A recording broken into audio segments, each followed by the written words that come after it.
Me personally, I love silver, but Minecraft doesn't have any silver. There are 3,587 types of tropical fish. That's fucked up. We don't need that many, do we? Well, guess so, Aslan. They decided that that's what they want to do. So, let them do it, Aslan. Damn, come on, hurry up. Hurry up. It always takes so long when you got the ray tracing on for this to load. Isn't like load times on PS5 supposed to be all fast and stuff?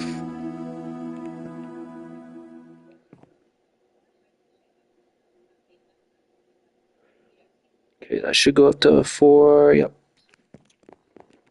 What do we got? Okay, let's put some stuff away. Oh, I forgot I got all that iron. Holy shit, I got so much iron. Whoa. I got so much iron. Oh my goodness. Oh my goodness, man. Look at this. Let's go to my iron chest and see. Yup. Yup. Wow. That is a whole lot of iron, isn't it? All in survival mode. I've collected that much iron. You was a sucker, boy. Okay. Why is there some... Oh, yeah, probably from the iron. Yeah, I mean... Got a whole lot of stuff here, don't we?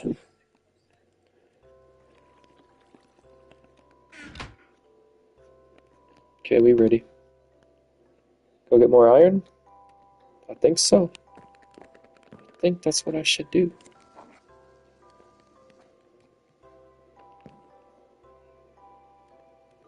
Oh.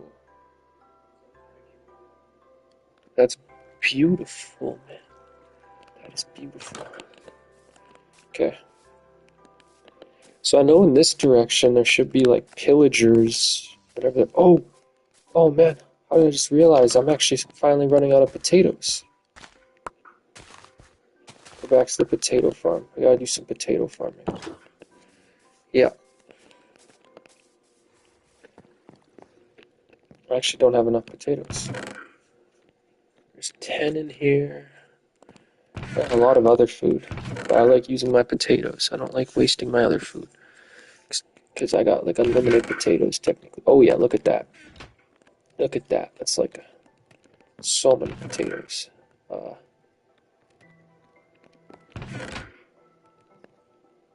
I got a lot of food. I should make a chest just for food. I'll have to do that. I'll make a chest just for food. Then we'll make sure all my food is cooked. Oh, I should start a carrot farm up too. I forget to start a carrot farm up. Berry farm too. I could start with berry farm. Let's plant a few berries. Just a few.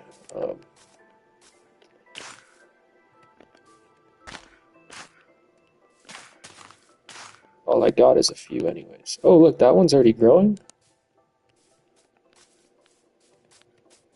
That one grew pretty fast.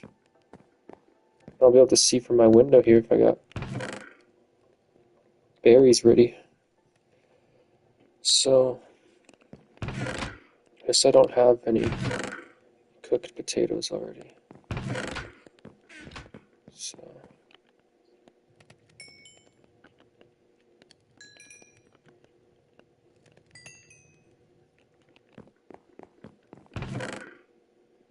dun dun dun dun dun dun dun dun dun dun dun dun dun dun dun dun.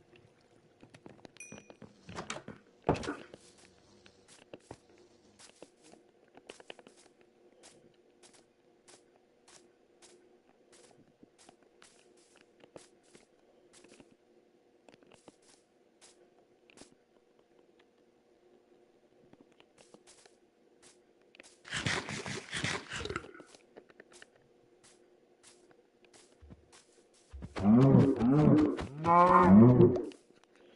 I wish I could play this game at 1440. Fuck it. Fuck it, let's just set it to 1440. I don't give a shit. Clouds medium, clouds ultra. But that, I think it struggles to even get 30.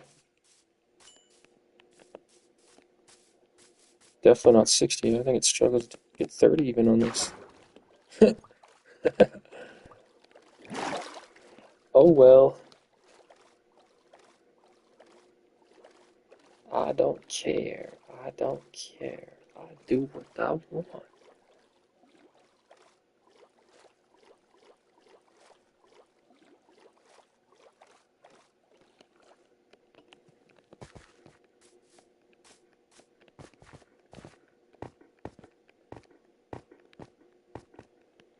Oh yeah, look at this.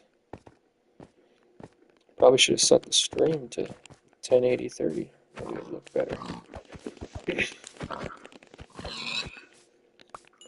That pig died from fall damage. It wasn't me that did that. Died from fall damage. I didn't kill it. Trying to break the shovel, so.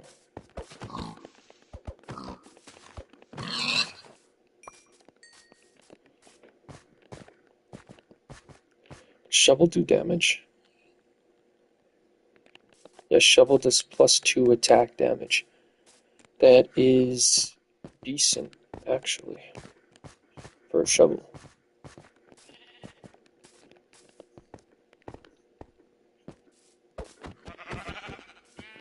That one died from fall damage too.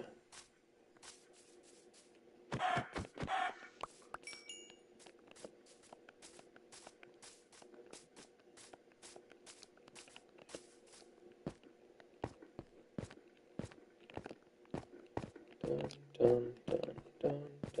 dun, dun, dun.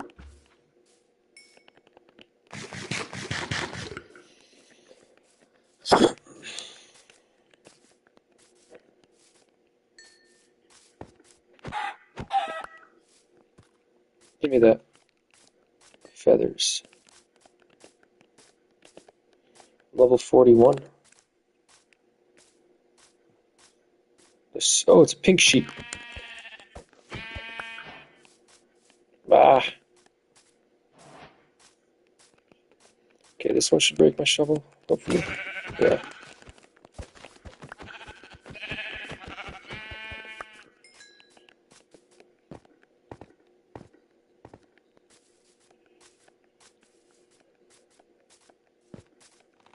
Oh, oh, it's a pillager. I'm getting close, aren't I?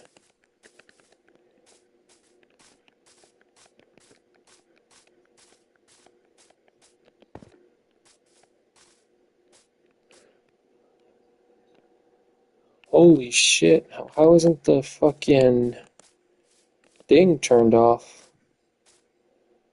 That is crazy. I still got the lights on in there.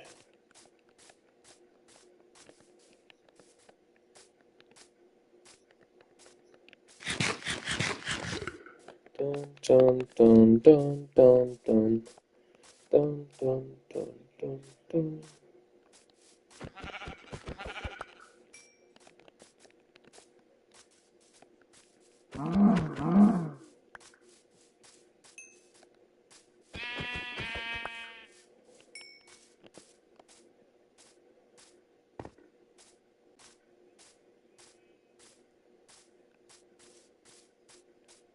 Alright, I'm here. I never actually went up to the top yet.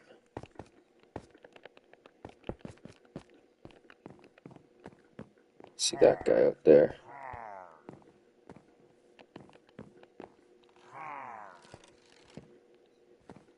I'll hear him loading his thing up.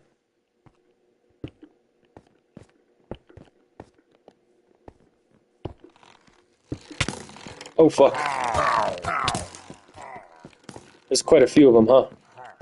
Just got a trophy. Oh yeah, they're coming in here. But I just realized there's stairs there. Oh no.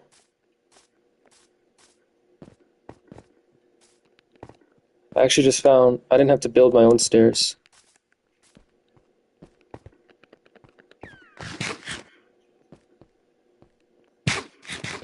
Holy shit, it's laggy.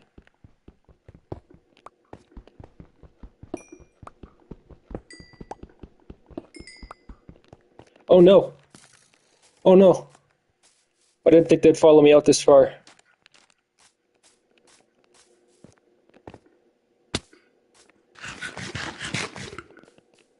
Quickly.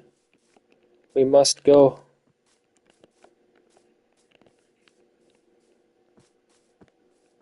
They're still trying to follow me. Luckily, they're pretty slow.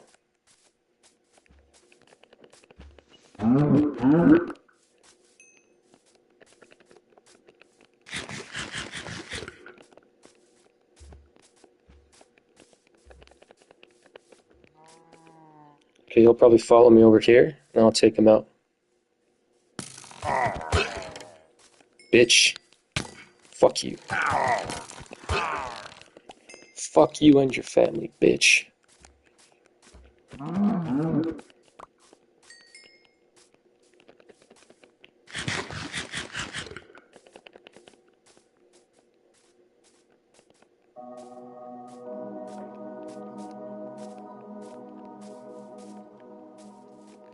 It's funny, because with the ray tracing on and all the settings maxed out, the PS5 version, frame rate wise, looks a lot like the original Nintendo Switch version.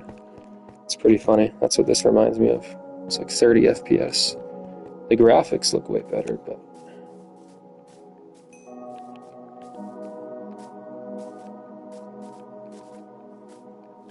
if the PS6 is 2 or 3 times faster than the PS5, the game will actually look really good on these settings.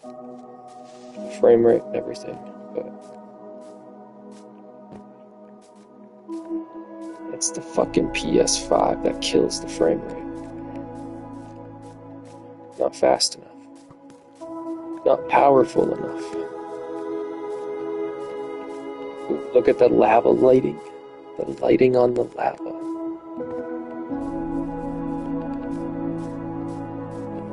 Oh. How? Oh, try to do it. See the reflection of my house area in the water. It's really cool.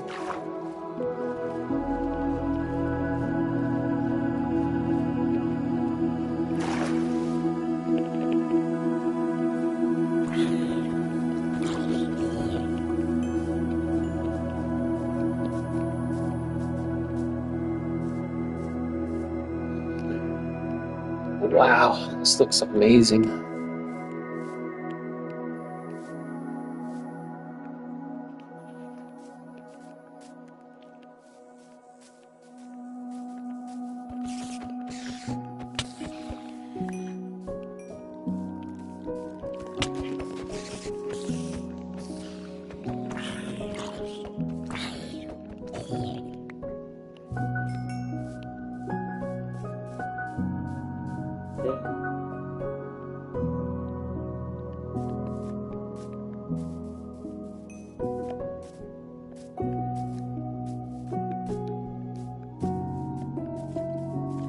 Two skeletons.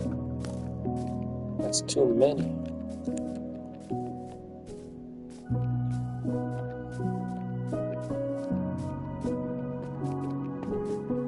Made it home.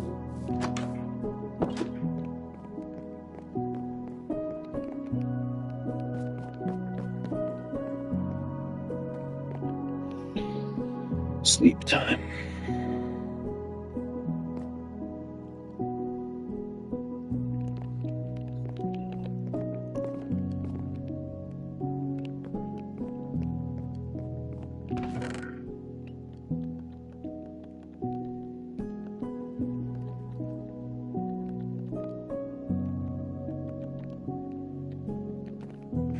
Alright, let's head out.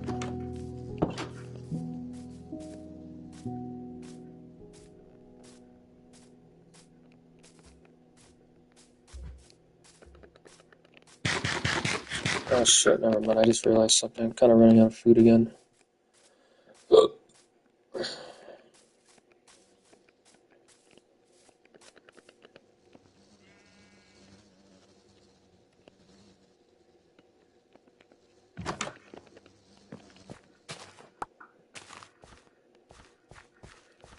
Oh yeah, come on.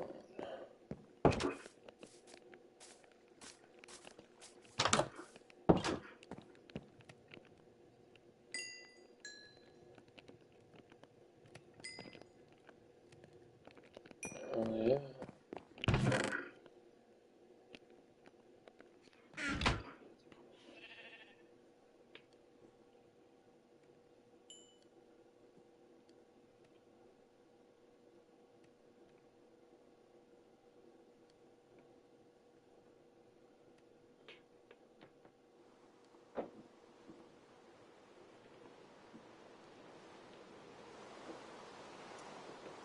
Gold's up a little today.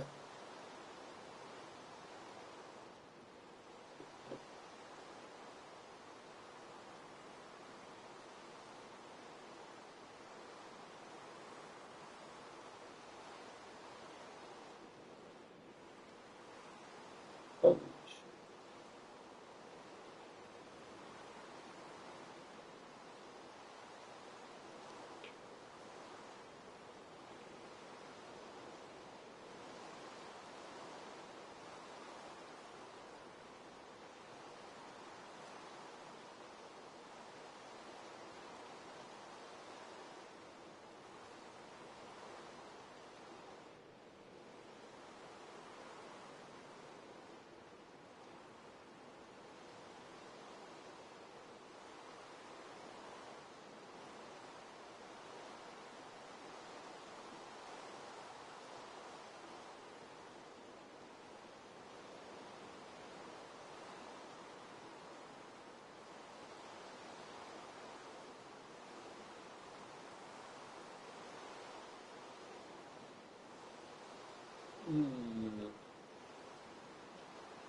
What's poppin', y'all? Really interesting conversation came up with Adam22 and academics when it came to Drake and Kendrick Lamar. They were having this call that it started off with them talking about the issues that academics has been having with the former host for No Jumper, T-Rel, AD, the whole Fig Immunity world, which I did a separate video on. I'm probably going to continue to give updates as that happens. But I'm going to play you guys the clip first, and I might end up defending Kendrick Lamar today. Like, everybody around Kendrick acts as if Kendrick demands everybody have blind loyalty to him. Whereas, like, from my experience with Drake, I've been super critical about stuff with Drake.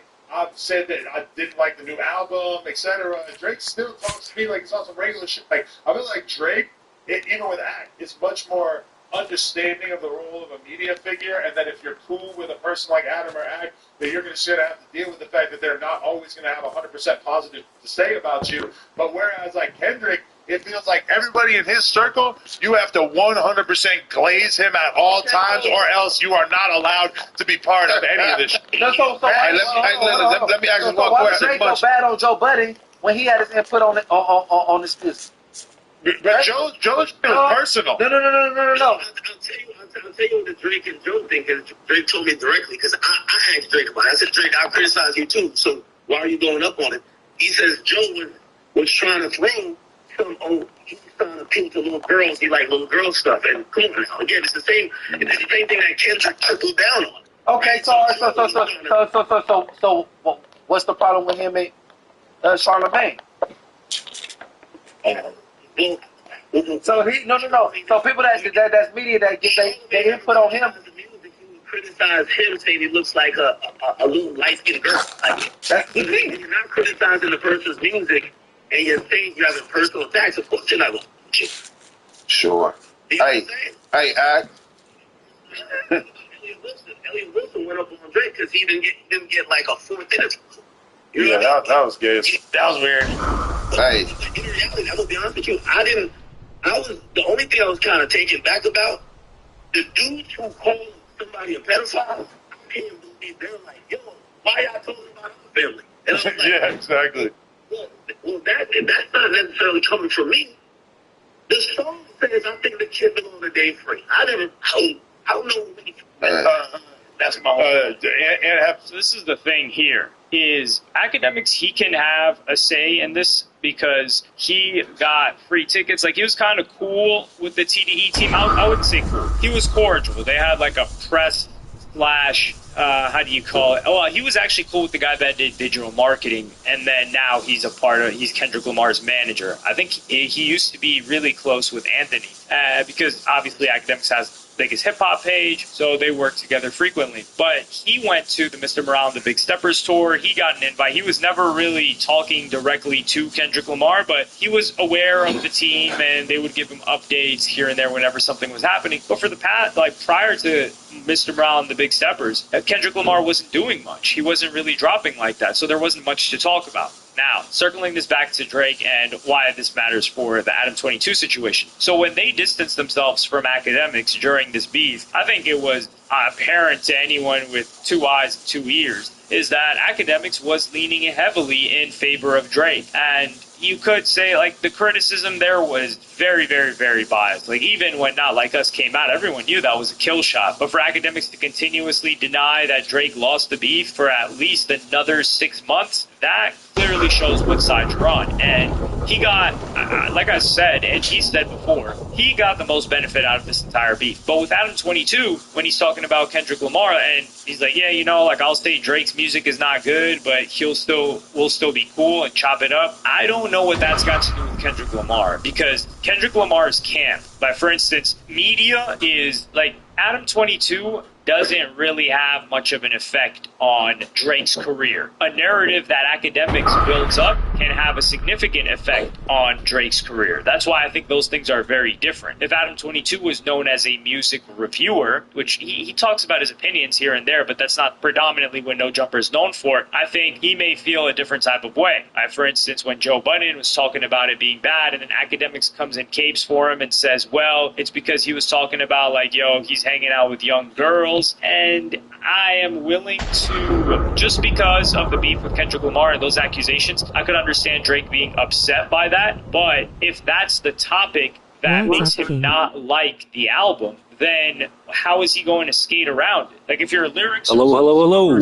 and then you put them in the music, and then someone criticizes the personal lyrics that you put in the music and what kind of vibe it gives them and what you've presented to the public, how can you then be mad at them for the criticism that they gave on what you decided to put out there? Now, if there's other information that's being brought up from private life, I'm willing to lean more on Drake's side in that regard. However, when it comes to Kendrick Lamar, he's never been cool with media. He's never been close with media. He's never been cool with Adam 22. He's never been close with Academics. And I think it seems like Kendrick Lamar's guys are just ending up as the spokespeople for Kendrick Lamar. And if they're his close homies, then they're going to ride for him. Like, if we think of DJ Head, like, that guy's clearly been with TDE. If we think about Top Dog, if we think about Punch, those guys were instrumental in the come-up of Kendrick Lamar. They were friends with Kendrick Lamar. They probably offered a lot of guidance to Kendrick Lamar even when he was leaving and starting his own record label. So you've got those people. You've got Dave Free, who's been locked in. They've got business together with Kendrick Lamar. Who else do we have at that point? That's really it. It's a short list. And those people were cool with Kendrick, and they only became people whose opinions spread. I wouldn't say that we cared about, whose opinions spread because they were Kendrick Lamar's homies, not because they were media. So it wasn't like,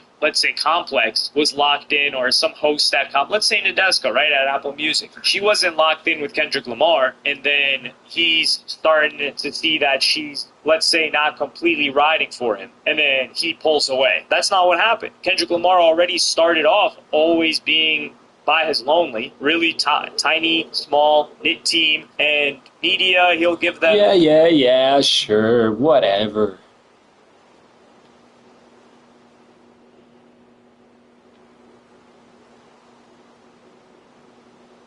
Like I'm supposed to give a fuck.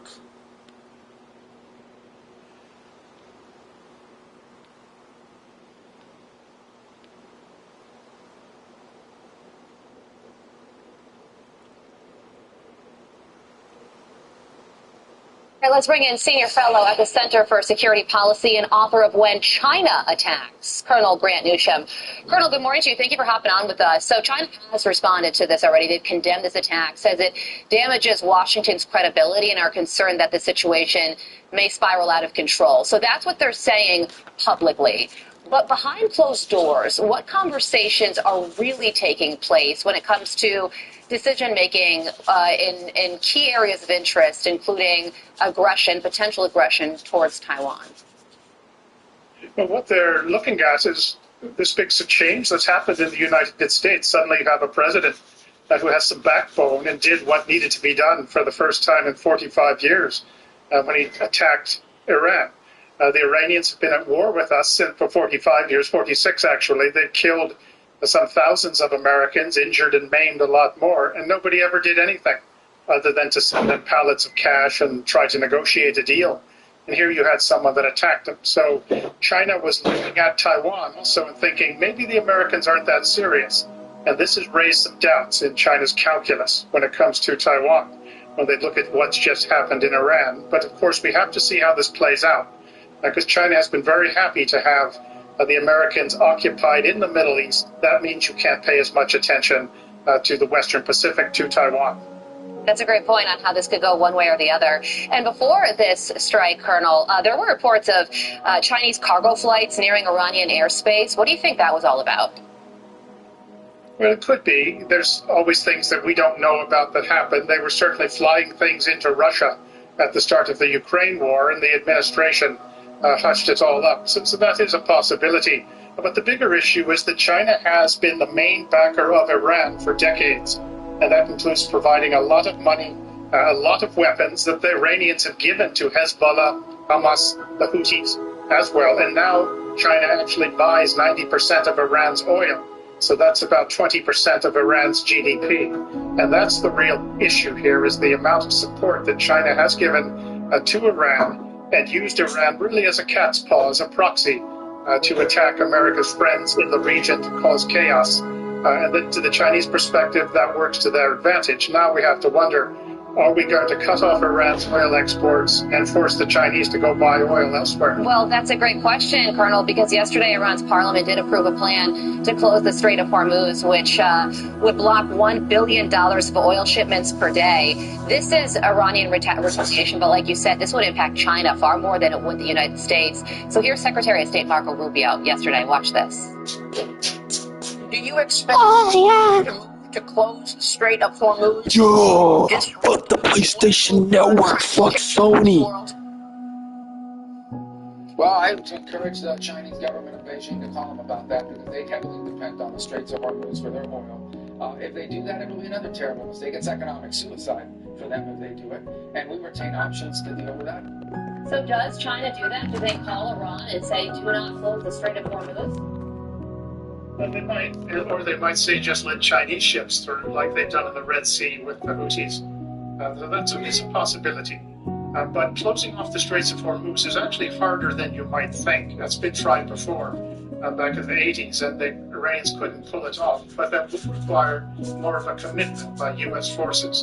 And we don't seem to have too many allies who are willing to jump in, but maybe we could shame a few into that. So it's easier said than done, but it is a concern. Whether or not China will simply help us or do us any favors, I doubt that. We should give them a choice, really. Do you want to do business with Iran, or do you want to do business with us? If you do that, China just might act a little differently. Yeah, so yesterday Vice President J.D. Vance said that China, Russia, and the United States have one thing in common, and it's that neither of these nations want Iran to obtain a nuclear weapon. Is that true? And if so, do you think President Trump will ever get a private thank you from Russia or China? I'm not so sure about that, and I'm not so sure the Russians or the Chinese really mind all that much if the Iranians have nuclear weapons. Look, they've allowed the Pakistanis to have them, the North Koreans to have them. Those have all been developed with Chinese assistance. The Russians have played a role in this as well, both of those cases. So I don't know that we have that commonality of interest as the administration might think.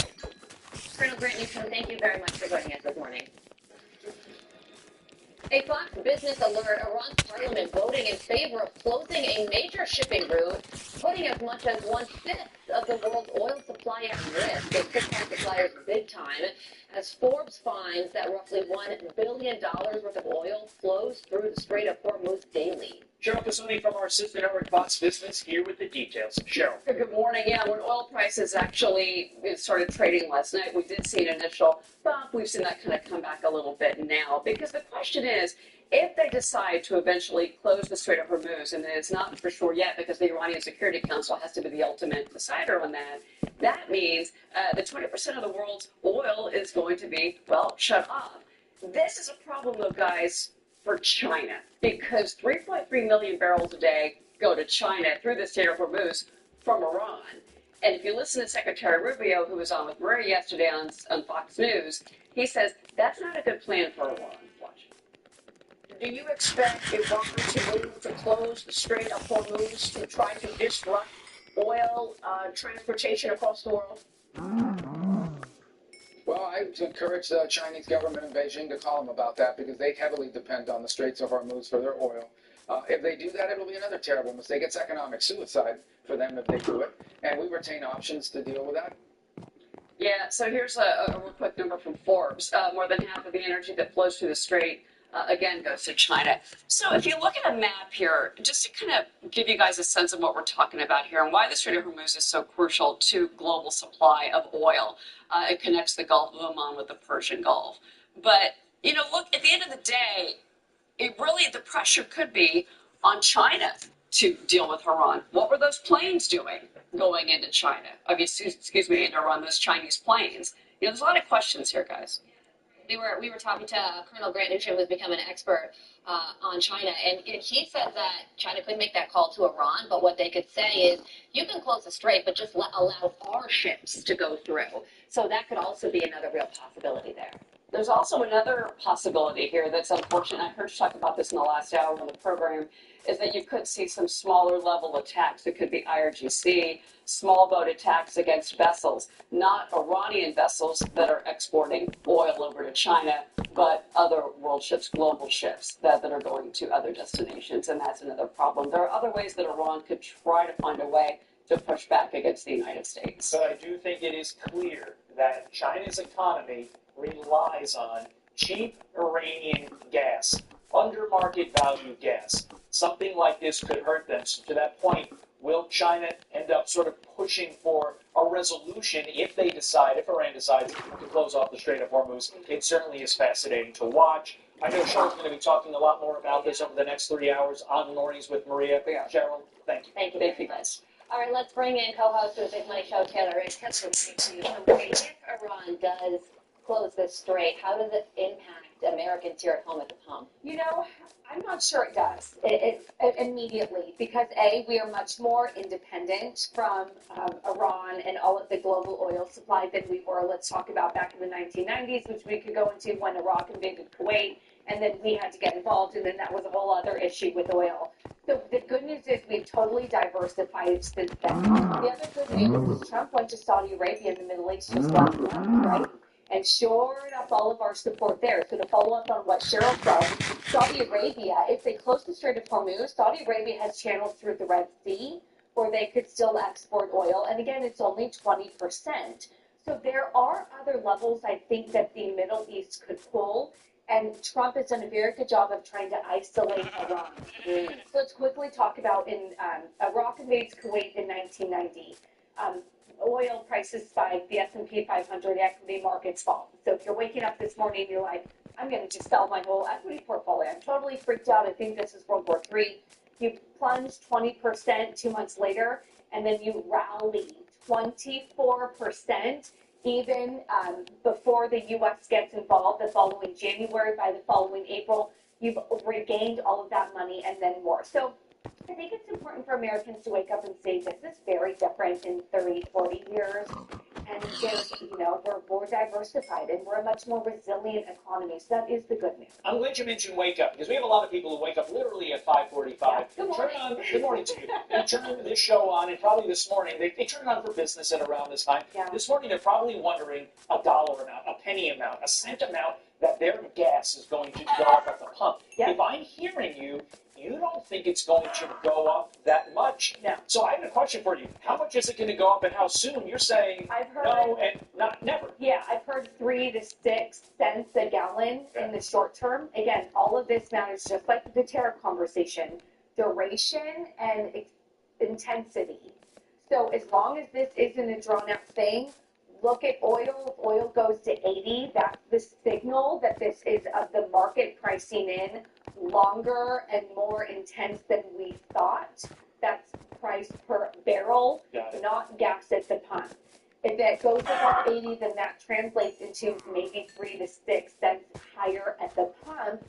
A couple months from now, we're also in peak driving season and peak travel season. So oil prices were going to go up anyways because we're all out on the road driving to the beach or whatnot. So a caution, but the good news is we're a much more diversified economy than we were, let's say, in the 2020. And on that front, some more numbers here. The U.S. imports 0.7 million barrels per day of crude oil from Persian Gulf countries through the Strait of Hormuz, which accounts for 3% of our consumption. 70 to 82% of all of the oil from the Strait of Hormuz is destined for Asian markets. So the largest recipient is absolutely China, which is why Secretary of State Marco Rubio said that. I would be cautioned about getting nervous about Iran closing the Strait of Hormuz. Iran's biggest source of revenue to fund these wars is selling oil to China. They can't fight the hand that feeds them. We're not really buying it. China is. Yeah. So we're also in a tight spot where they need the revenue. China needs the oil. They're dependent on each other. We're not the major player involved in that relationship the way we were 30 years ago. Yeah, the only concern is I totally understand what you're saying, but the oil markets are still somewhat interconnected. Yes. I'm going to go worst case scenario, and I promise I'll stop going to negative territory. Let's do it. What if we need to increase our capacity? We can't just build a refinery. Do we have the capacity to bump up from our current levels, or are we already maxed out? So the good news is break-evens, which is Chevron, Exxon, they can make money when oil's at $50 a barrel. If oil's at $80 a barrel, all these American U.S. companies are like, great, this is profitable for me to drill because I can make money at 50 and it's trading at 80. Yes, that takes time, and yes, we have depleted the strategic petroleum reserve. Biden depleted that, which is why you don't deplete it, because in times like this, you need that. So we need to work on refilling that. I think Trump's trying to work on doing that, so we have that reserve to draw from in times of crisis. Yeah, low oil prices mean new drilling has stopped. Yeah. So an increase in prices can be conducive to the American oil industry. So another element of this. Taylor, thank you so Great much. analysis. I appreciate it. I'm Steve Ducey. I'm Brian Kilmeade. And I'm Ainsley Earhart. And click here to subscribe to the Fox News. David, let me read through your column that you posted yesterday. As the Iran crisis deepened over the past week, Russia and China could not play a decisive role. It fell to President Trump, and he acted. That will be noted in Beijing and Moscow, and also among allies who worry about the U.S. staying power. Talk about the importance of this strike, not just in what it may have done in degrading the weapon system there, but also to answer some of those concerns that so many U.S. foreign policy makers and allies across the world had about this administration and whether they would stand up if something happened in Taiwan or something happened to other allies across the Middle East. Joe, not to be too cold-blooded about it, but a year or two ago, you would have said that actors in the world are not deterred by the threat that the U.S. will use force. Russia invades Ukraine despite repeated warnings from the United States. Russia, despite suffering big losses there, doesn't back off. Russia mounts a range of attacks against NATO forces in Europe. most part. Iran threatens to assassinate people in the United States with little apparent U.S. responsibility. And a series of signs that people don't take the threat of U.S. retaliation seriously. And without over-crediting President Trump, by acting decisively in sending these powerful munitions and very well-organized strike, he reminded the world that the United States is very powerful and is prepared to use that military force. And if you're an ally of the United States, and I listed some, if you're the Japanese in Tokyo, entirely dependent on U.S. power. If you're the Emiratis in Abu Dhabi, who want to make a bet on the U.S., but are sure tempted by China, or if you're the Taiwanese in Taipei, you think, gee, the United States is a little tougher and more willing to use its enormous power than I might have thought a year ago. So, Kareem, let's go to you now and your assessment of this action. The Donald Trump, the president, America's first president, who said he didn't want to be the one to engage in a new foreign conflict. And he's the commander-in-chief. After decades, he's the one who didn't decide to make the decision to bomb these sites in Iran. Talk to us about that, and also what you see could Iran's response be? One that a power that has been consistently weakened and degraded since October 7th, and its proxies badly wounded the regime, really punished in the last week or so, to the point where the supreme leader, has only so many options right now. Well, it is a remarkable transformation for President Trump. It was just last month in Riyadh that he gave a speech in which he ridiculed those who've engaged in nation building, saying they destroyed more nations than they built, and interventionists who had no idea about the realities of the societies in which they were intervening. So, had we been having this conversation 2 years ago, I would have said that President Trump's end goal is to reach a deal with Iran. He actually wanted a Nixon to China moment with Iran, but I think it was a combination of Benjamin Netanyahu's insistence and Ayatollah Khamenei's defiance which led to this transformation. And now Iran's supreme leader, 86 years old, is in the most precarious position of his life. He's under a bunker right now. Many of his top military commanders have been assassinated, and he's in this terrible predicament in which if he does not respond strongly, he loses face. But if he responds too strongly, he could lose his head, he could lose his life, he could lose his regime. And in my view, Iran doesn't have great near-term options for retaliation, but I want to emphasize what David just said. In the medium term, what I think we should be very concerned about now is what happened with this nuclear fuel. Right, and I agree. Iran doesn't have a lot of good options right now. Caddy, this is a regime that is just struggling to survive, to keep the Ayatollah alive right now. Their military hierarchy has been gutted at the top. Their nuclear scientists killed. Politicians very closest to the Ayatollah also killed. I mean, it has been a savage 10 days for the Iranians. So their options seem limited at best. I do want to really quickly touch on, though, efforts of diplomacy. They were given 60 days, and you get a feeling that they thought Donald Trump was bluffing. They feel like American presidents are always bluffing. They were given 60 days, and about 58, 59 days into that, Donald Trump talked to the Israelis, to Netanyahu, and said they may not make the deadline. And so the strikes began. But then even this past week, word out of the White House was that Donald Trump would actually go to Turkey and meet with the Iranians if they were willing to do that, and they still were not willing to strike a deal. Yeah, so the diplomatic route ran out for the White House. The military route became the possibility that previous presidents have ignored for the reasons that David and Kareem have just laid out. We don't exactly know where this ends. I was told over the weekend by a senior American general that there are two ends of war. One is that the wars can be short, and the other is that war can be fought from a distance. Oh no!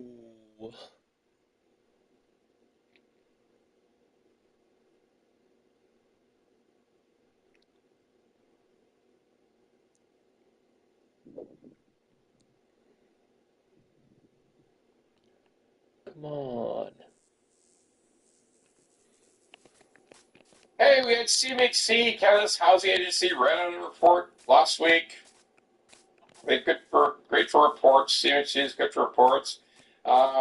Hey, got to build more houses. Need to build 477 houses right away. What? Like, what? What's the point? Like, what is the point? Look, there's a ton of good people working at CMHC.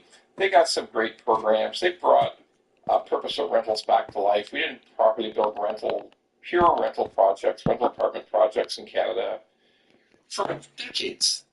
And that's one of the reasons we got into the condominium chaos that we have right now, the total crash in the condominium sector in Toronto and Vancouver, because we didn't build any rentals, okay? And condos became rentals, which was dumb. But I gotta just say this, like, what in the world is the extent of foolishness that we have to listen to about housing in Canada? And again, not mad at these guys, good guys at CBC, but god damn it, just print the same report 10 times every year or for 10 years, need to double build more, build twice as many homes, Trudeau says, oh, we're going to build twice as many homes, I guarantee it. And Carney says, we're going to build twice as many homes. Doug Ford in Ontario says, we're going to build twice as many homes. Every damn housing minister in every government, I don't care where it is, federal, provincial, does all the same thing, we're going to build twice as many homes. Never fucking happens. Okay? Not forever. Look, for decades now. There's going to be fewer home starts in 2025. Like, do you remember that housing accelerator fund? Like the old Liberal government under Trudeau brought this housing accelerator fund. And it was a signature legislation about housing. It was going to fix everything. It was going to committed billions of dollars. It's going to change attitudes at cities and towns across Canada. It's going to stimulate building. It's going to provide subsidized housing. One thing you never stop hearing from Liberal federal governments is about subsidized housing. I mean, not much about people to buy houses, but what young people want. They want to be able to buy a starter home that's someplace where they can live, not a dog crate condo. That's what they want. Okay, but let's look at this housing accelerator fund, designed to encourage building, billions of dollars of incentives, change the attitude at city halls across Canada, get those towns and cities organized to create far more homes. Not just gave the money away to build some subsidized housing. Nothing changed. 2.5 years later, it's decelerating. It's not an accelerator fund. It's a give money away and decelerate fund, because that's what happens. There's going to be fewer homes built in 2025. And quite likely fewer homes built. Almost certainly fewer homes built in 2026. I know. What's the newest story? What's the newest piece we hear? Modular homes. Oh, yeah, we're going to build 500,000 homes. We're going to build modular homes. Oh, God. Please don't. Just don't. Okay? We want real solutions. Quickly. Simple solutions. Instead of, in Ontario and British Columbia, instead of 24 reports, 24 different studies and reports and investigations and infinite complexity and have you checked on how many red-headed woodpeckers are in this location before you're able to even approve? You don't think I'm making that up. I'm not making that up. That's a true thing, okay? Salamanders, woodpeckers, oh my God. Like, the level of work you have to do just to get to the point where you could submit a proposal to a city or a town to build new homes. Off the wall. So cut that from 24 studies and reports to 4. Take all, in Ontario, just take big chunks out of the green belt that makes sense, that everybody can rationally agree. No, not everybody will agree. There's just too many nuts floating around out there. But for most people would agree, yeah, this makes sense to convert this land. It's right next to the town. Like, it's touching the border. Just convert it to convert it to housing and not and do it honestly. Don't use the Doug Ford friend syndrome, okay? No, none of that shit. Just do it correctly in Ontario. Okay, so and cities and towns, municipalities, 90% reduction in development charges. That's it. I mean, it doesn't make sense. I mean, it makes no sense that you're this huge amounts of development fees, which are piled onto every new build, which no developer pays. Only the buyer pays. Only the buyer pays. It's like $250,000 in some places on just an average starter home, $200,000. Just reduce it by 90%. Give people a chance. Because at the end of the day, if you leave these development fees in place, and young families, struggling people, or anybody who's trying to buy their first home, they're going to take that $200,000 and they're going to have to get a mortgage on it. So in the end, they're going to pay $500,000 by the time the interest is finished. So it's insane. Adjust property tax. Do whatever you need to do. But none of this insanity of saddling young people with massive amounts of money just to be able to buy a house. It's crazy. So, on today's video, I am testing celebrities' palate. Do they have a good one? I'll be going to several different restaurants where they eat, and I'm going to be ordering the same exact thing they do. We're going to start off with this very first one right here, Prime 112. You know who comes here? The King, LeBron James. Oh yes, many people call him the GOAT, but that's for you to choose. Because there's one thing you cannot deny. The man is jacked and takes care of his body. It's known that he spends over $1 million on his body every year. The NBA all-time leading scorer is a four-time NBA champion. And of course, we can't forget about his taco obsession. Today is Taco Tuesday! Now the question is, does King Jennings have good taste? Well, we're going to find out right now as I'm going to his top restaurant tonight. And as soon as I sat down and asked the waiter what other celebrities comes here, he had a lot to say. So I've heard LeBron James come here. Is that true? Yes, I had personally. But he has. Shaq comes here all the time too. Really? Does he eat a lot of steak? What does he eat? Chicken. You don't like steaks? Well, there you go. Shaq comes here, LeBron James comes here, a lot of celebrity comes here. And I'm going to order exactly what they order. LeBron James love their steaks here. They'll definitely be trying that. Now, when I asked what Shaq loves to order, you heard it. He likes the chicken, to be specific, this one. And of course, I'm also ordering a side dish to see how good this restaurant really is. And like every restaurant, the first thing they give you is bread. I'm sorry, cheese bread. I like this bread quite a bit. A tremendous amount of cheddar flavor into it. You can feel it, everybody. This biscuit is addicting, but I tried to reserve the calories for the main course. It was not easy. But then, check out what arrived. Shaq's favorite dish. First impression of the chicken, it looks great. Nice caramelization on that skin, which I like. Mashed potatoes on the bottom. There is some type of sauce. And obviously, to keep it healthy, Shaq likes some green beans. Let's go for the green beans, everybody.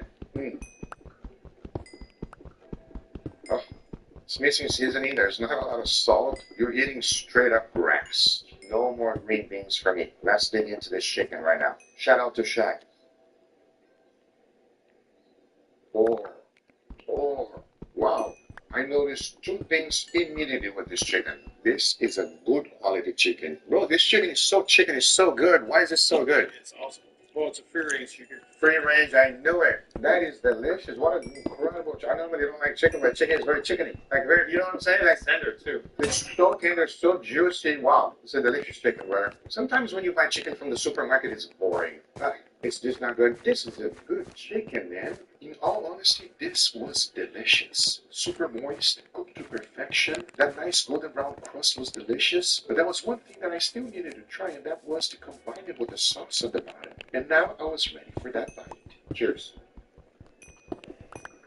Oh my God. I can't believe I'm saying this about a chicken. That's very good. That's very good. The chicken is phenomenal. What the hell? Yo, shout out to Shaq, man. Sauce is slightly sweet. Mashed potato, very buttery. They love their butter here just like I do. But this delicious chicken, if you enjoy chicken, you'll like this one. But now, the steak has arrived. Take a look at this, everybody. This is the New York strip. It is a very nicely pronounced crust. It is not normal to see a nice, beautiful golden brown crust crust on a steak like that. I am already quite impressed. I want to cut inside and see if it's medium rare. Medium rare, medium rare, and ooh, it's juicy even though it's medium. Cheers.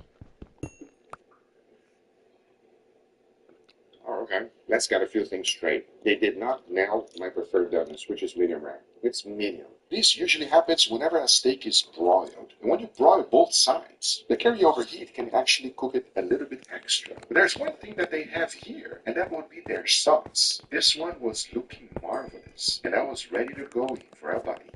Cheers. The sauce is incredible.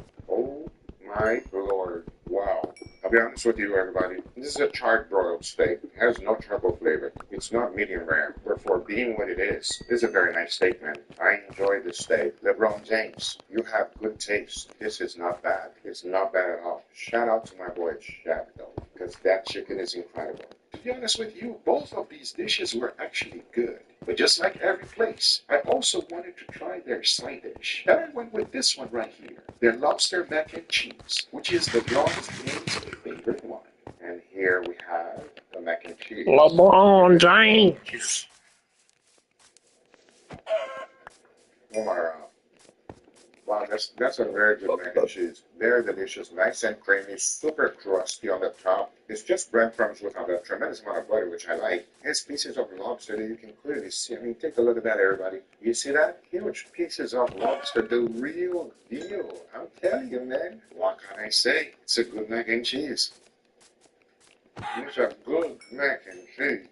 I enjoyed both dishes. Now, if you ask me, Google, which one was the best? I gotta go with the chicken. I can't believe it. The chicken is phenomenal, right? I enjoy the chicken quite a bit. Yo, King James, if you like this steak, come try my steak. Give me a chance to just give you a taste of the dragon. And what I mean by that is charcoal. Because just like they say, once you go charcoal, you never go back.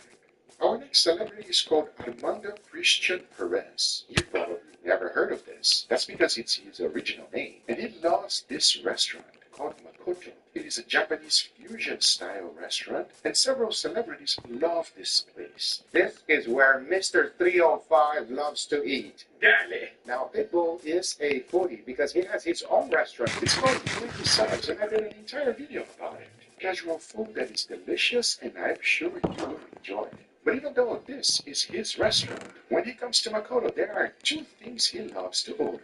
Crispy tuna rice and frosty fried rice, which has frozen wagyu on top of the rice.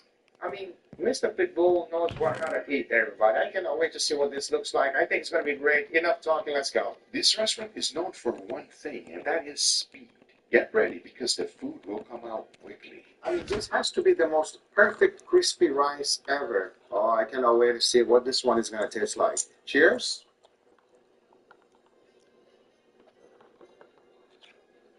It's delicious. Super crispy, nice and chewy rice. The tuna on top is just perfectly seasoned. This is a very, very strong start. Wow, crispy and chewy rice, slightly spicy tuna on top. I understand why Mr. Worldwide loves this. Dale. But let's see how his second dish stacks up. So this is their frosty wagyu fried rice. And if you take a look, and I'll rotate it right here on the side, that is just wagyu on the top, everybody. So the meat was frozen and torched, and the steam of the rice cooked everything, and the fat rendered down to the rice. So this right here is about to be a really nice bite. Cheers. The wagyu is still slightly cold. So it's like torched smoky, but it's also cold at the same time. And when you mix it with extremely hot fried rice on the bottom, it just gives me something that I've never experienced before. It's a good fried rice, man. This was a simple dish elevated to the max. The fact that they are using frozen wagyu on the top and allowing the steam of the rice to cook it is genius. And between these two dishes, Pitbull does have great taste. Dale. I am going to finish this whole thing. Shout out to Makoto. This is delicious. But our next restaurant has a dark side. It is the Versace Mansion in Miami Beach. Built in the 1930s, when he bought it in 1992, he spent over $32 million renovating it. The pool tiles is made with 24-karat gold. And everyone that comes here, first thing they do is take pictures everywhere. Because this is a beautiful place. But tragically, his life ended here. As in 1997, things changed forever. There are rumors that this mansion is haunted, but that does not keep the celebrities away. Like the one that comes here, Kim Kardashian. Now the big question is, does she have great taste? Well, we're about to find out right now, as this is what she loves to order.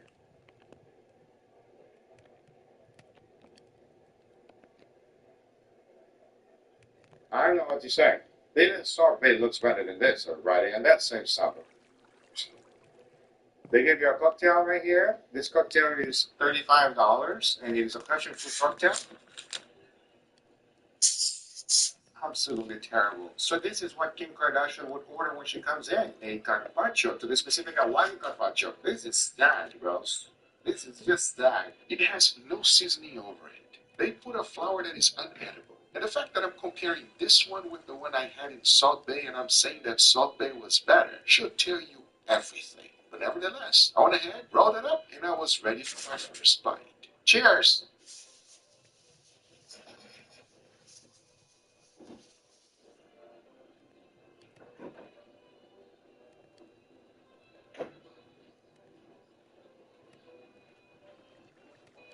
Cheers!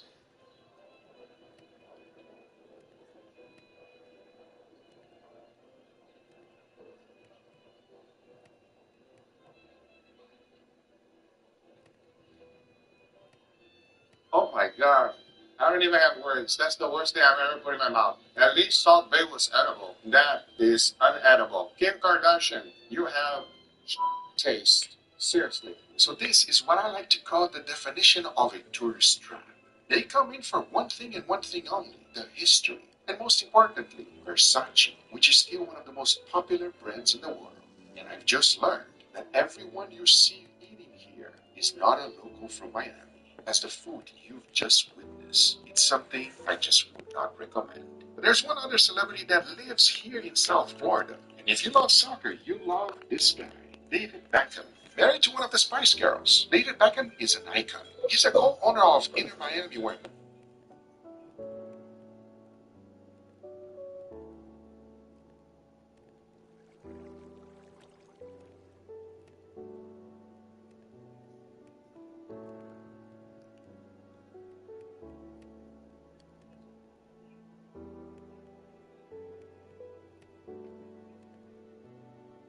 Good evening, 9 o'clock on the east coast of Australia. It is as we speak, when the sun starts to rise in Washington, D.C., where we will start to hear again from the President of the United States, who has had plenty to say on his social media platforms, as well as a lot of action which is happening in and around the Middle East, where it is 2 o'clock right now in Israel, where bombs from Iran have been landing.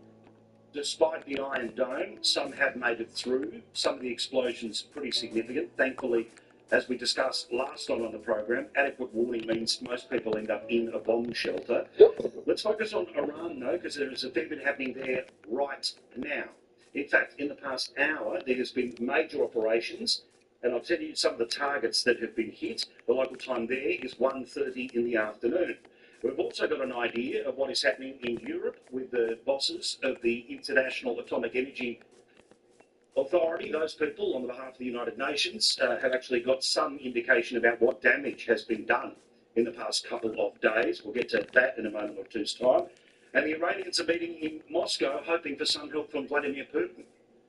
A former Russian Prime Minister and Russian President has actually had plenty to say on top of what might come out of that conversation. So, let me bring you up to date. A lot has happened even in the past couple of hours. Now, put simply, the reason I tell you all of those times is prime time on Sky News, and certainly towards this time of prime time is when you're going to start to hear stuff out of the United States. We seem to be right at the height of when things happen during the daytime in the Middle East.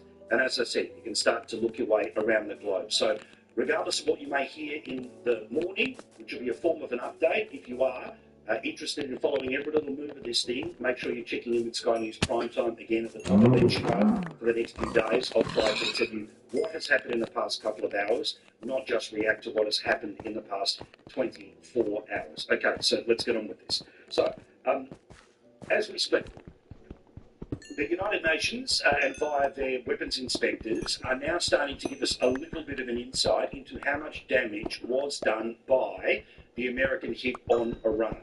Now, you know, the past 24, 36 hours, there's been great claims made by the President of the United States and military officials that at the 3 different sites that they hit, there has been significant damage done to the Iranian nuclear operation.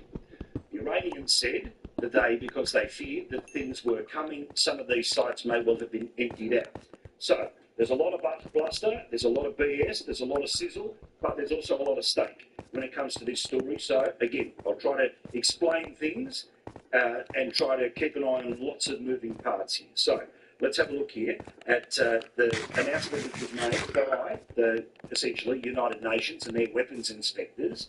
And I'm going to take a little bit of time to play this for you, because the 3 main sites, including, of course, the one that was underground, and the 2 other sites, all hit within that extraordinary hour or so in the middle of the night, about between 2 and 3 a.m. local time in Iran.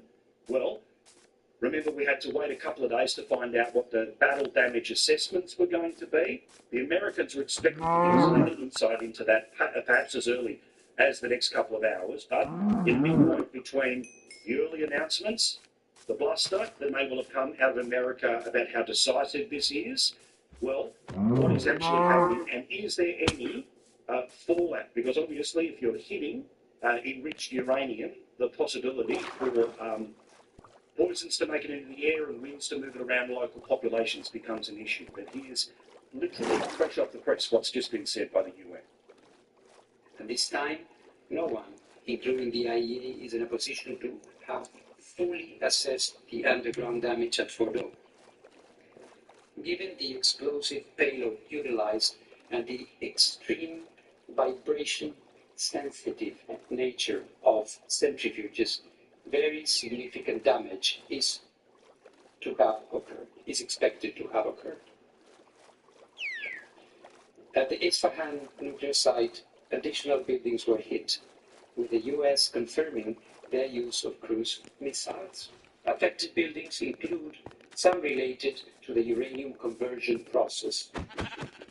Also, at this site, entrances to tunnels used for the storage of enriched material appear to have been hit.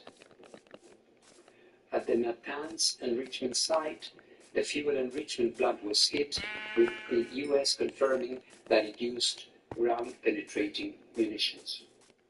So, at this stage, there seems to be significant damage. Remember, the President was saying that it was a bullseye here, total annihilation. The Iranians have said, yes, thanks for the effort, there is some damage, but we may well have other facilities in other places. Again, where the truth lies, it does take a couple of days to get there, and the reason we didn't show you last night, and I felt off showing you some of those satellite images, was because they simply weren't detailed enough.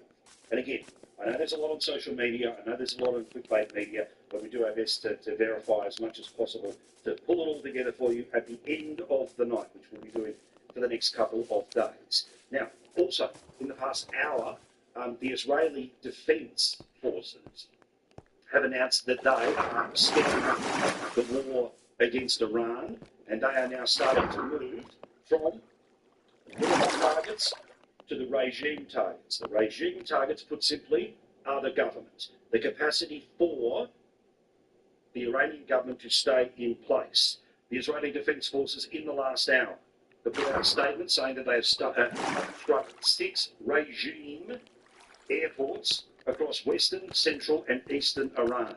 They've hit runways, underground hangars, refueling aircraft, as well as a series of jets. The destroyed aircraft were meant to stop the IAF jets, put simply, again, trying to push back against Israeli, United States, any other jets that may well be moving into the area. The IAF impaired takeoff capabilities from these airports, as well as the Iranian military's ability to operate its air force from them. So remember, part of how we've got where we have got in the past week is because the ability of Iran to launch any missile has been deeply knocked back. An idea of some of the places that have been hit. As you can see, multiple towards the west of the country, or the left of your screen, We know around Tehran, but there's a little more detail about one of the things they've hit in the past hour, as well as the centre of the country, and then, of course, to the east or the right-hand side of your screen. Now, traditionally, the further to the left of your screen, the closer things are to Israel. Obviously, the further away, the closer we start to get into other countries, including countries like Pakistan, which do share much and some of the border here. One of the things that has been hit in the past hour is a prison. I understand that the prison is in central Tehran. Now, the plan was not to level the prison, to kill the prisoners. Instead, the Israeli Defense Forces have released some footage in the past couple of minutes. We'll turn that around for you when we can.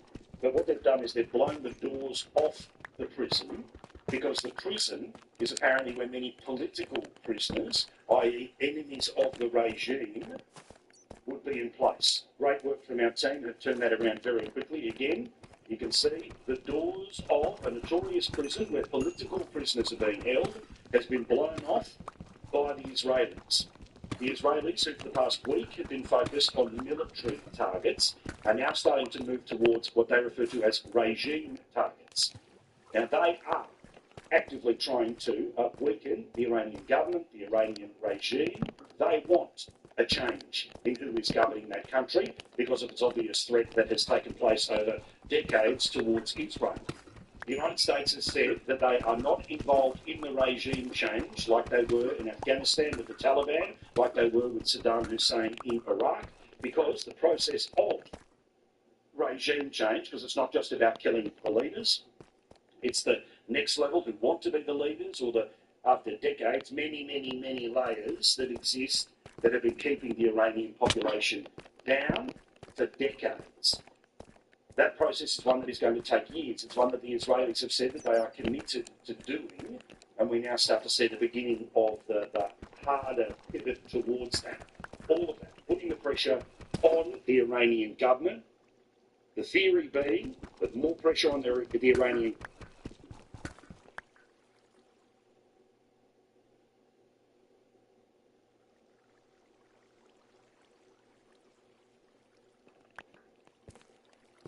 In this video, I want to talk about how Jamie Dimon, CEO of JP Morgan, has just predicted an economic crisis starting right now, especially after the news we just had over the weekend. So, my name is Tom, and welcome to Chasing Success. So as we can see, Jamie Dimon has just issued a stark warning on the economy, saying there's a real chance the numbers will deteriorate soon. So Jamie Dimon has said the lingering boost from pandemic-era fiscal and monetary stimulus is wearing off, exposing the country to greater downside risks. What Jamie Dimon is talking about here, amongst other things, is the M2 money supply. Of course, during the pandemic, all of this fiscal and monetary stimulus was announced, absolutely skyrocketing the M2 money supply like never seen before. That obviously had a number of massive knock-on effects. The first being the skyrocketing of the US national debt, now sitting at over $37 trillion. Now, that fiscal stimulus, aka the stimulus checks issued during the pandemic, caused that surge in the M2 money supply.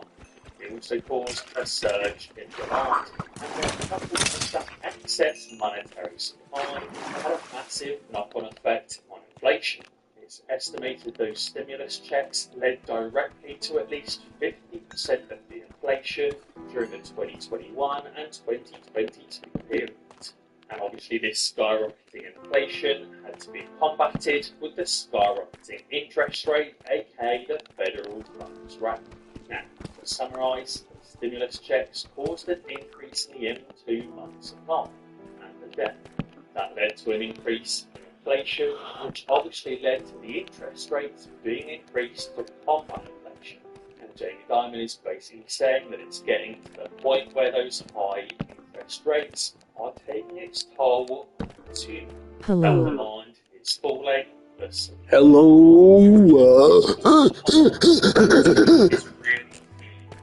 But yet, prices are still too high.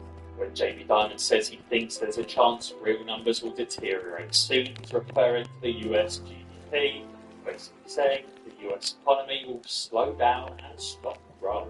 Also guys, just a quick one, thank you for liking the videos as it really helps the channel grow. If you haven't already, please consider subscribing, liking the video and hitting that notification bell so that you don't miss out on these regular updates. Grinning face with smiling eyes. Keep a close eye on unemployment. He said as long as shoppers are still opening their wallets, underlying sentiment will be bullish. But of course, if those shoppers aren't opening their wallets, if unemployment goes up, let's say due to supply chain disruptions, then there's big issues. And you've seen the news over the weekend of what's just happened in the Middle East, especially in relation to the United States. There's going to be massive supply chain disruptions over the next few weeks, the next few months. This article explains specifically what will happen to oil if the United States does this word in the Middle East. Again, this isn't coming from me, this isn't my words, this is coming directly from JP Morgan. So JP Morgan has said specifically, if history serves as a guide, further destabilisation in the Middle East could lead to significantly higher oil prices sustained over extended periods.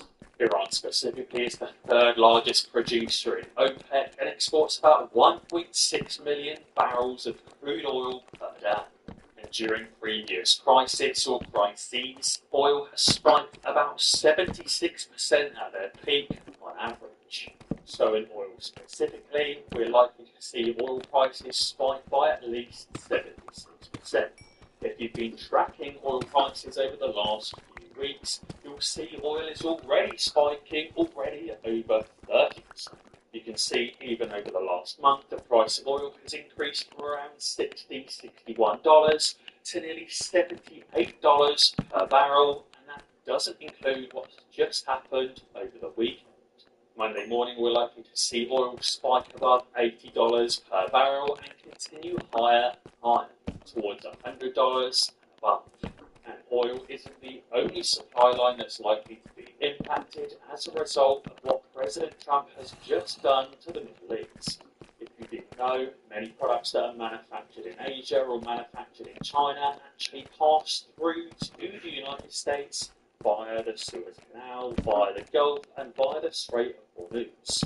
So it's likely we're going to see an increase in the cost of electrical goods, in the cost of textiles, and in the cost of many other products as well.